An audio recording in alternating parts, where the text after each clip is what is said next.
Aujourd'hui, on va parler du match cut et plus précisément sur Premiere Pro. Et je vais vous expliquer comment le réaliser sur Premiere Pro à partir de différents rushs. Pour vous illustrer cet exemple, je vous ai pris 4 plans où j'ai trouvé des formes circulaires à l'intérieur, ce qui va nous permettre de réaliser l'exercice du match cut. La première chose à faire, ça va être déjà de repérer des images que vous pouvez assembler entre elles. Si j'essaie de raccorder par exemple ce premier plan avec le deuxième, je vais pouvoir le faire en me calant précisément entre la valeur circulaire ici et celle-ci. Donc comment faire? Déjà, je choisis ma durée de plan. Donc voilà, je vais choisir une durée de 2 à 3 secondes, voilà, comme ceci. Et idem pour celui-ci. Donc là, on va le prendre volontairement avec la voiture blanche qui passe. Voilà, on va prendre ça comme ça. La prochaine étape, ça va être de superposer les deux plans. Ce qui me permet ici, en allant dans option d'effet, opacité et en la réduisant à 50%, de pouvoir me caler parfaitement.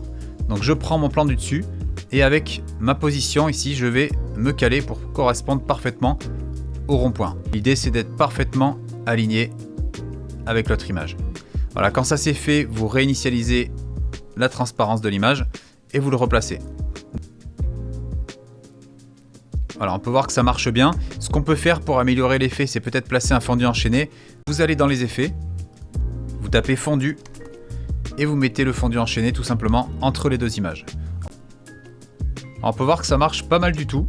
Vous voyez, ça se fond parfaitement ici avec la forme circulaire. N'hésitez pas à venir stabiliser vos images, très important. Là, je rajoute un effet stabilisation et je glisse tout simplement sur mon plan. On visualise tout ça.